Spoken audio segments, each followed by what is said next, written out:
day shift, so I'm in charge of both day shift officers working Red Squad.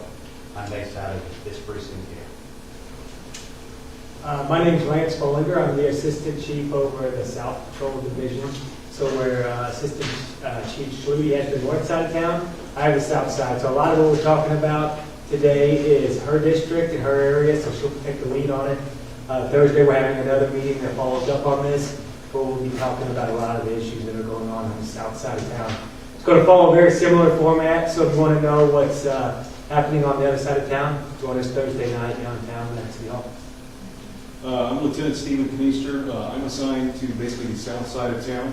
However, I supervise patrol operations at night, so I'm responsible for everything that happens in the entire city, both north and south. I'm Roy Thorsby. I'm the crime analyst for the Columbia Police Department. So we have some pre-made slides that Roy obviously helped us make up. So what we're going to do, we talked this morning and we thought the best thing to do would be to kind of go through each one. There's about 23 slides, I think. And as we go through, we thought it would be better to let you ask questions as we go through the slides. So that way you don't have to try to remember something till the very end, because that might be a little bit hard. I know, I can't remember things that long. So we'll try to explain a lot of what the numbers are. So if you have a question or something on here that doesn't make a lot of sense, ask us, and if we can't explain it really, really easily, Roy's going to help us because he's our statistician guy. So this first slide you're going to see at the top, it says citywide. That's because it's everything. So we're talking about the North District, but this is all citywide stats. So we're going to go from out to in a little bit. So as you see, we go across 2020, 21, 22, 23. So as we look at these, when you see year to date, we're talking about 1 year back from, if you can see that little date up in the corner, Roy ran these reports on June 15th of 2023. So when you see year to date, it means the year going backwards 365 days. If that helps make sense. So we get this data, it's on the Highway Patrol website. We try really hard to make sure it's all matched up, but obviously this is all like points in time things. So if you go there right now and it looks different, that's because this was ran several days ago. In 2021, so this is all citywide violent crime, which includes aggravated assault, forcible rape, murder, and robbery. Arson is usually in this category. Thankfully, we have so few of those, we did not put it in here. If you look across the numbers, you'll see kind of where we're tracking, and you'll see that Roy made some notes for us about our estimated year-to-date decrease is a 5% citywide, and the long-term 3-year average increase is at 28%. So as we go along, we'll kind of get a little bit deeper into what all those numbers mean. But as you go across, you can see our homicide rates at the top. Assistant Chief Hunter will have some information about those if you have questions. And then rape, robbery, aggravated assault, which is obviously where people are injured. Anybody have any questions about this one? Sure, go ahead. Just real quick, so 143 is through June 15th? Yes. Okay. To last year, yeah. So, okay. So now we're looking at property crime. So this is the other side of the big stat piece that we look at, which is burglary, larceny, and actual thefts of motor vehicles. So when you think about larceny, remember that that's going to include everything, shoplifting, things getting stolen out of your car. It's one big chunk. And we can break those numbers down, but this is the big, kind of the big picture numbers. So again, we're looking at, we had some spiking going up. We kind of see this trend in a spike around 2021, and then we start to go back down a little bit. So we're year-to-date decrease of 4%, but we're looking at a long-term 3-year average increase of 31%. And as we go through, you're going to kind of see what's driving that. Any questions about this one? Just in general, has the population changed dramatically over time, over those same period of time? In a year, probably not significantly. You know, we don't have any count that I'm aware of. When we do stats, they always, we try to base things on the census numbers. Sometimes that's a moving target, but you'll see, if I Google population of Columbia right now, it's not going to say what's on the sign. It's probably not going to say what the census is in 2020. But I've heard some estimates that the population, is obviously expected to continue to grow. grow. I lived here since 1995, and it's only gone up every year, so. Hey, I got something to add, I want to add on here. If you look at the numbers, they stay pretty consistent across the board. If you look at our 2023 numbers, we're only at 800, so roughly 6 months through the year. The one thing you'll see with all of these crime stats, though, as we're going through this, is as the summer months come and as the fall months come, crime tends to increase. Just because more people are out and about, more things are going on, right? So you're going to see that. So when we do our year-to-date numbers, you'll see those at the top. We try to do those to measure the same point in time. So don't try to use the numbers that are in the 2023 column that estimate on your own. Roy provided us with some graphs up at the top that you can kind of see where we had a 4% drop to date in this area, and that'll correspond throughout the entire slide. So this is citywide non-fatal firearm activity. So this is someone being shot but not killed, right? This is, and we differentiate that because we get questions a lot, and understandably so, from a lot of people, including the media and citizens, about how many shootings do we have, because we've tried over the years to differentiate between shootings and shots fired. And we have tried really hard. It's difficult sometimes, but we try to say, okay, a shot's fired, confirmed, and we'll see that in another slide, is about where we have evidence of an actual shot being fired. So that's a little bit different than someone being shot, but if we show up and there's shell casings, there's a bullet hole in a car or a house, then we take a report on that. So there's not very much change from 21 to 22, and we're looking at a year-to-date decrease of 2%. So like A.C. Bollinger said, that is good, and we're hopeful that it's going to track that way. However, we're going into our busiest months right now, and you're going to see some bar graphs that go across the bottom. And interestingly, you probably would just ask me and say, oh, it's probably everything happens during the peak of the summer, right? Some things that might be true, but it's really interesting because you go through this September and October tend to be our higher periods of crime.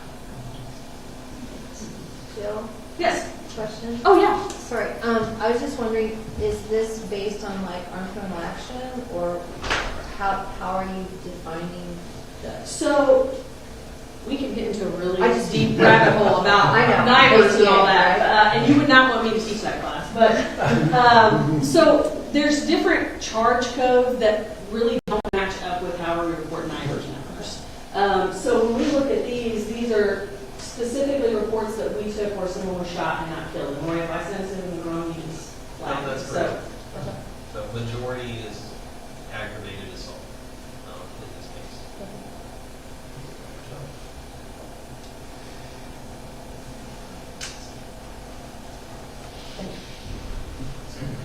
So now we've gone from the citywide numbers, now we're going just into the North District numbers. And just to give a little bit of point of reference, we brought the big map over here out of my office. So if you want to look at this later, you're more than welcome to, but generally I'm going to walk over here to kind of give you an idea, because a lot of people always think we pick streets and that's how we divide everything, and that's, sometimes that comes into the equation, but so the north beats that we're looking at are here, 10, so here's 10 west, here's 10 east, here's 20 west, 20 east, 30 south, 30 north, 40 west, and 40 east. So a lot of people like say, oh, I-70, but that's not really exactly true, because all of beat 20 is south of I-70. So, and we have like some little outlier pieces that dip down here around the business loop that go into the north side. The VFW Center that the city bought is on the north side. So where we're going to build the Opportunity Campus, that's going to be on the north side. So the I-70 is a generally good line, but you'll see if you get up close to this, it kind of dips down in different places below that. So just kind of keep that in mind. Another thing I'll say about the beat map is, every few years we run numbers and we reconfigure the beats, because the beats are based on call volume. So we try to look at, numbers wise, where are we having more calls? And so you might see a beat that's bigger, and that may be because that area had gotten less calls during that period of time. So there's a little bit more real estate in that area, and then some are smaller just due to call volume. So that's how they're balanced. So that's why some of them are really, really small. Like the downtown beat is very, very small because it just encompasses the downtown district. So are those colors representing the number of calls? No, it's Okay. just so we can differentiate really easily between, especially as my eyes get older, I can differentiate a little bit easier between the beats. So this is the north side numbers. You're going to see this trend kind of over and over that we talked about. So we have a year-to-date increase of 5%, and then a long-term 3-year average increase of 3%, and that's in our violent crime numbers. So we would like that to go down. We'll see what happens the rest of the year. The good news is it's not double digits. So we're obviously looking at all these different categories, and you'll see kind of what's driving that, right? We always have more aggravated assaults than anything. So far this year, those are kind of tracking the same, but we always like to see what happens throughout the rest of the year, especially if we go into the busiest time. Property crime, same thing. So you'll kind of see what's driving our number. We had a great discussion about property crime this morning because it's kind of changed over the years here. We used to have really, really high burglary numbers, and now the driver of that has kind of shifted more to larceny. We don't have a great theory for that. What's the difference between burglary and larceny?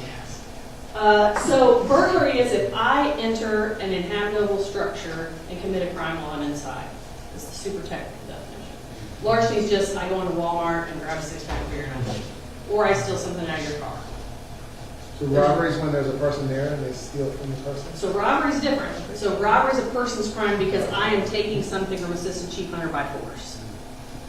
Does that make sense? Okay. Strong arm or arm. Yeah. And that makes it violent then too? Yes. Yeah. Yep.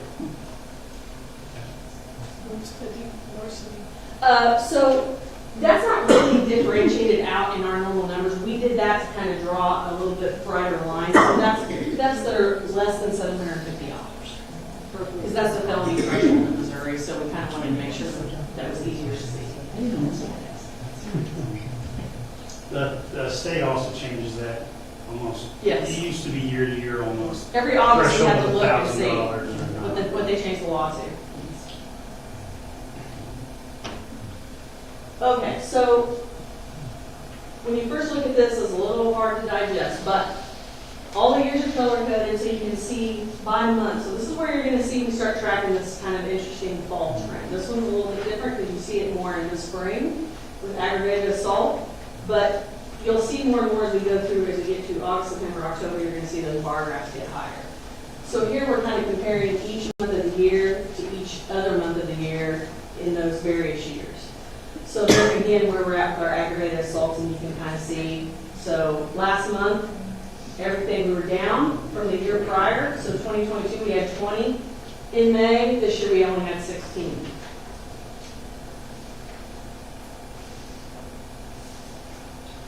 So this is an example of what we call a heat map. So they're very, they kind of saturate out a little bit. So in that respect, they're a little bit hard to see. But this is kind of a snapshot picture that we use. So we can take these things and see, okay, where are the calls being concentrated in, and where do they kind of spread out from there. So this is a heat map of where the major issues are with aggravated assault. And then Roy made some really nice graphs over here that I like, which shows you how the number of aggravated assaults, so the purple or bluish bars, those indicate how many we've had this year in those beats. So that way you can kind of see, okay, what beats have the highest incidents of aggravated assault, and that shows you what they are. Now here's something I'm going to give a caveat to. When we talk about percentages and numbers, we spend a lot of time talking about something up or down. Well, obviously, the smaller the number, the more the percentage goes up or down when it changes. So when we look at our numbers down here, we're dealing with some relatively small numbers in the grand scheme of things. So when you look at 16 aggravated assaults in May, it wouldn't take a lot to drive that number into an increase because it's just such a small number, which is good. We want that number. Does anybody have any questions about this?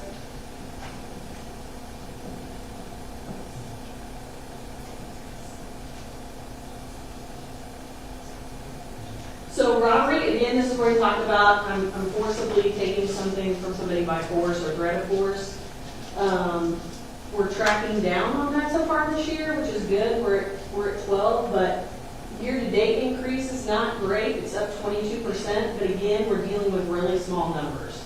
This is another one of those samples that, because the numbers are so small, when we tick up, it looks like it's going up exponentially. In May, we only had 3 as opposed to 2 last year. So that's a good example of how that would show, a 33% increase but we're dealing with smaller numbers.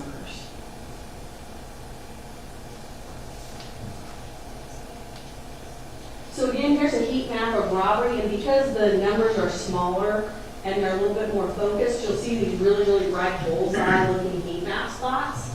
And so that tells us a really good idea of where a lot of those things are happening. The smaller sample sizes, you'll see a little bit more defined heat map areas. So offense is by beat and crime. So 40E had 33.3% of the robbery numbers. And then 10, both beat 10s were pretty close, and followed by 20E. So each beat is subdivided in half. The idea was that if we were fully staffed, we would be able to have at least 2 officers in each beat all the time. Hopefully someday we'll get to that. But that's why you'll see like east and west or north and south on a particular beat, because they're all divided in half.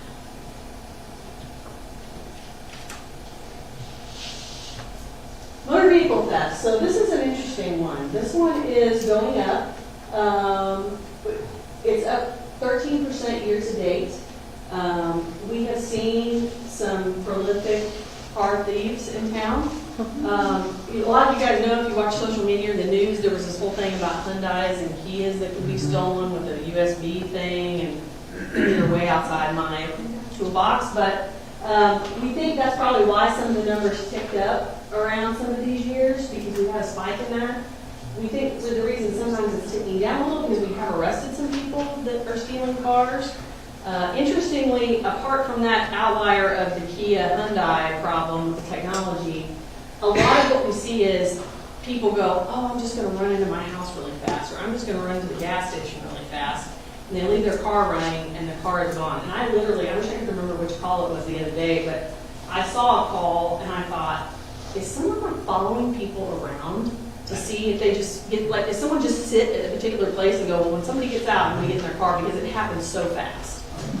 So that's something to think about. I know I'm really bad because now we all have these fobs and you don't have to put the key in. It makes it a lot more convenient to just have it sitting around, but it really is important. Do not leave your car running. And I'm going to talk about a big misnomer, okay? Everybody up here pretty much, I would say our average years of service up here at CB are 20 years. There is no place, and we'll talk about this some more when we talk about larceny, there's no place in town, and I'm not saying this because the entire town is dangerous, so please, my media friends, don't say that. That's not what I'm saying. What I am saying is, don't go someplace and think, well, I'm in X neighborhood, or I'm in X part of town, I can just leave my car running when I go to the gas station, because there are opportunistic criminals everywhere in town. I think there's a lot of times people think, oh, well, this side of town, I can do this side of town, I can't do this, or everything's fine here, and you need to lock your car wherever you live. Wherever you live, especially if you live in rental property or near students. Those are great hunting grounds for people, just because there's a lot more cars. It's a target-rich environment, so. What happens to stolen motor vehicles typically? So, sometimes we find them, sometimes they're wrecked. Or we will oftentimes process them right there at the scene and return to the owner, if we can. The goal is to get it back to the owner Right, as soon as so possible. pretty much they're just abandoned somewhere. A lot of times, yeah. It's not like you've got chop shops or Very few Some- have, we've ran some into in that. Canada or Yeah. whatever. So I don't have any numbers to back this up, but I will tell you anecdotally from what I watch. I have seen an uptick in, and I think AC Hunter would agree with me, I've seen an uptick in cars that are specifically stolen to be used in an unrelated crime. So we had a rash of, let's steal a car, let's crash it in break time, and rob break time. Sorry, steal it in break time, so there's no one in there, so that's not the appropriate term. Let's steal a car and crash it in the gun store. So we're seeing that ATMs. So I don't know if you see this on national news, but we'll get these bulletins that there's a rash of folks that come through. They steal like an F-250, F-350 pickup, chain it up to an ATM, and they drag it off. And they've come through here a couple times and tried to hit us, and they've been successful a couple times. So yeah, I mean, I don't know where they come up with some of this, but yes, sir. I want you to make that clear one more time about the violence in our community, about you got to be awareness no matter where you go. I mean, there's violence out south of town. There's violence up east and north. So as I'm sitting here looking around the room, it also, it doesn't help when our media put out on the news about this area, this area, and this area. So I don't want you all to mistake, because it is. It's everywhere here in the city of Columbia. And me being who I am, I can tell you all, honestly, I feel a hell of a lot safer down at Douglas Park than I do at some of the other areas in our community. And I just want to make that clear, because right now there's a lot going on. And watch this. I don't want you to only think that it's people of color, because we got a lot of these young white kids out here that's shooting just as much as a lot of the African American kids. So I want you to please iterate that it's happening all over our community. And I'm afraid, and I'm not afraid, because God knows if he's ready for me, he's going to take me. But anyway, He's not ready for you yet. Yeah. Yeah. I wasn't going to go that far. I just want to say, I want to make that very, very clear at the end of the day, because there's a lot. And these guys right here, every one of them that's sitting here can tell you, here, there, it's happening, correct? And so we don't want to mistake that, so I have to get mine in on that, so we know that. Okay, I'm sorry. No, that's okay. And I'll say too, you know, having lived here as long as I have, I've lived in rental property near students. I lived just down the road from where the current homicide is right now at one time. I've lived in the Cascades. I've lived on the east side of town. So I've lived all over town, and there's pros and cons, I think, to everybody. Every time I go to the south side of town, I get stressed out because of all the traffic. I was down there at Rockbridge High School the other day, and I thought, oh my gosh, I couldn't deal with this every morning. I would go crazy. But I think there's this idea that things only are in one part of town or another part of town, and the numbers just don't bear that out. You may see some trends that things are maybe a little bit more prolific in different parts of town, but we don't have a community where it's like, okay, well, if I go live here, there's a magic bubble around me and nothing's going to touch me. And I'm not saying that to make people feel unsafe. I want you to be more proactive about knowing your neighbors, talking to your neighbors. You know, we love Ring Doorbell video. When you want to share that with us, we appreciate it. We solved some great crimes through that, through people sharing those with us. So just keep that in the back of your mind that if you go to the South meeting, you'll see, I'm going to tell you, A.C. Bollinger's numbers are better than mine. He inherited them from Assistant Chief Richardberg, who just retired. So property crime, so motor vehicle theft, we talked about this a little bit. You'll see these hot spots again. Some of these, especially the ones that we know of, like there's some that are kind of concentrated around apartment complexes, different places like that. But I'll tell you, this is really all around. And people are really bad about leaving their fobs in their car. So, and I'm guilty of it. I have to catch myself. Yes? Can I just say, backed off of what he said, I think that's probably the biggest problem is people think they're living in it. I live in an area where people think, oh, we're safe. I've tried to talk to neighbors and, you know, kind of gotten beaten down because I was fear-mongering people. You know, they think they're safe. And I think it's important, one of the reasons we wanted to do these meetings was there's perception and there's reality, but both are extremely important, right? If we say, we bring up our these crime numbers are really low, but you don't feel safe, it's not really that meaningful because we want you to feel safe going to parks, going downtown, going to different places out in the community to do things. So I think what I would take away from that is it's just about being, it's a lot of common sense, honestly. When we get to the larceny slide, we're going to talk a lot about that. But wherever you are, you just need to be aware. I mean, I grew up in a time when we didn't lock our front doors all the time. I grew up in a little bit smaller town in Columbia, and we just didn't. I mean, I went home by myself after school. That isn't as easy to swallow anymore, I don't think. You want to go ahead, Lou? So burglary, this is kind of a little bit of a success story, and I wish I could tell you why, because we were talking about numbers that we had years ago and how high they were. One theory was that criminals just got lazier, and it was easier just to go into Walmart and go out with a cart full of stuff rather than bring them to your house. I don't know if that's true or not, but it's a decent theory. But burglary numbers are, you can kind of see, we've kind of been holding right around that 200 mark, average-wise. We're at 80 so far for half the year, so if we hold that, we'll stay under.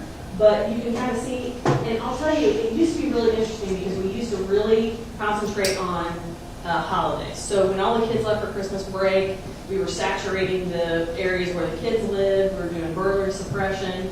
And now when we look at these numbers, when they're gone in December is relatively low comparatively to the spring, and then again we get into this August, September, October number. We don't really know why that is, but again, these numbers are low enough that, and this is commercial and residential burglaries, so it's both. Down 12% though, so I'll take that year to date. We'll hope that holds strong. So here's our heat map for that. We were talking about some of these and why some of them might be the way that they are. You know, we used to have some pretty prolific career burglars.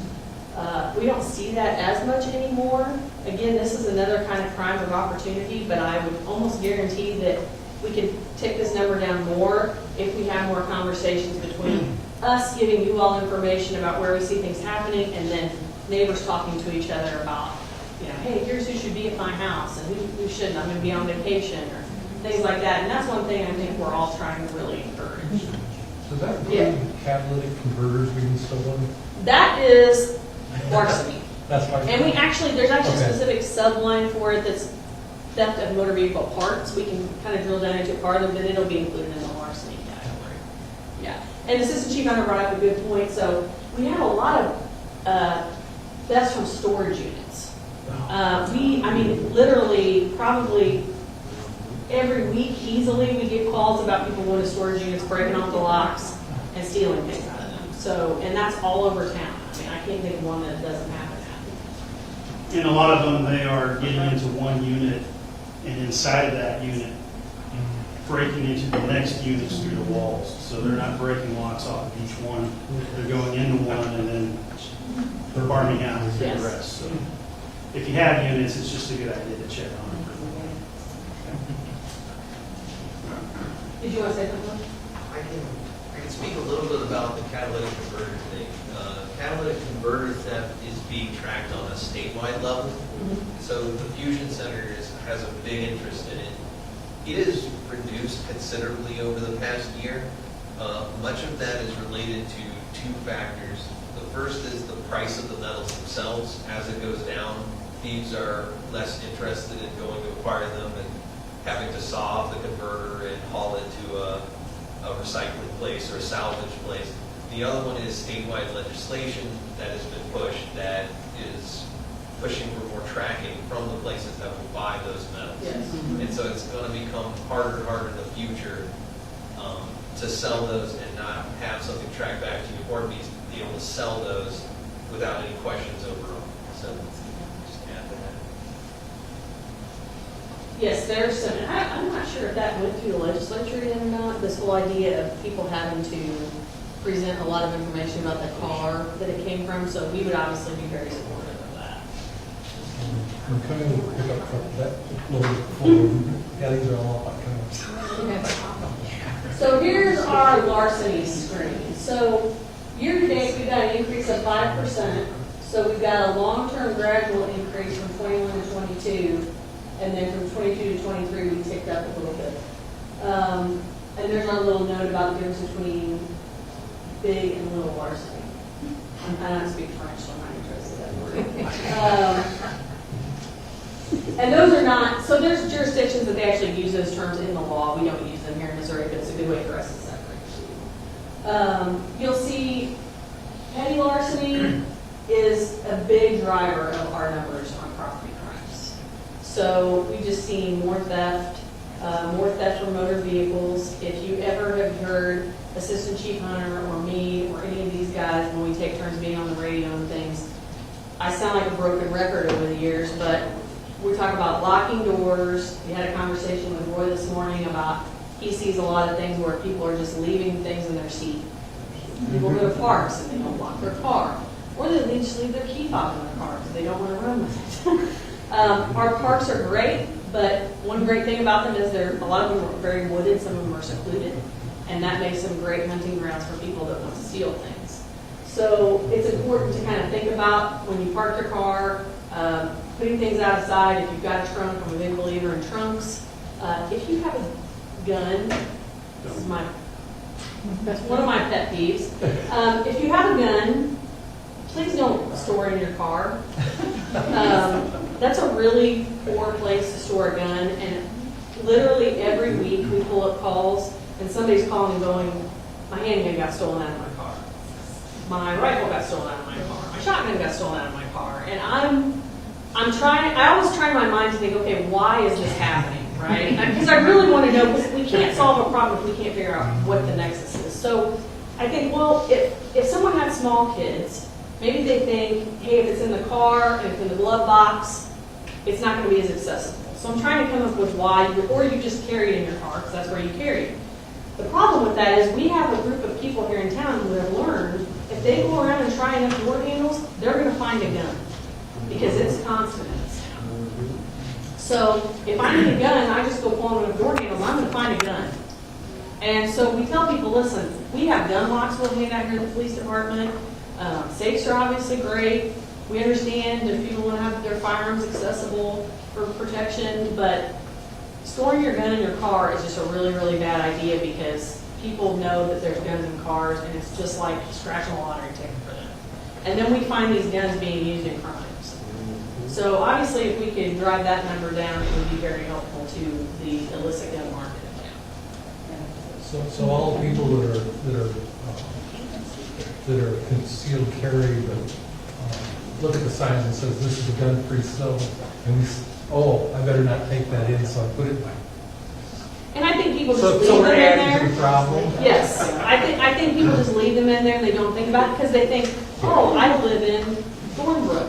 No one's going to come down. I can guarantee you there's people in Thornbrook every night almost trying door handles because we know, because the numbers bear it out. I mean, we see it all the time. We have video, several videos of crews of people coming up and down the street, and you see in the peripheral people running to cars, they will clear a street within Yes. 1 minute and move on to the next street. So 1 out of 10 cars unlocked, they all head to that car, clean it out. I mean, it's good odds. You're not going to make noise breaking windows. Yeah. So if that's your thing and you thought, hey, if I can get 1 in 10, that's pretty good odds. I'd buy lottery tickets all the time if I thought I could get 1 in 10 midwinter. Most of the time, the doorbell doesn't get a good picture of them. I've seen some really good ones, but it's never, identifying people is not great, and we see a lot of masks, we see a lot of hoods, we see a lot of things like that. And unfortunately, so I'll tell you another, if you watch CSI, I'm very sorry, because you really burst your bubble here. We do not come swab your car for DNA if you've had your purse stolen out of your car and things like that. The lab will not even take DNA samples for those reasons. So, and it's because they're just so overloaded with crimes against persons. But we have a lot of people that get upset because crime scene techs come out or officers come out, and they're upset because, well, they didn't do this to my car, and we try to explain to them, hey, the lab is so overloaded. I mean, on major cases, we're waiting how long? 3 to 6 months. So they do not have the time or the resources to do burglary, theft, non-persons crimes cases. So I wish we had a magic room where we could do it, and somebody drove back here and I had a secret place and we put it in the machine, and 30 minutes later, aha, it's Reverend Gray, he stole my iPad out of my car. And I left it unlocked, so I can't reserve it, no. So those are kind of the differences in it.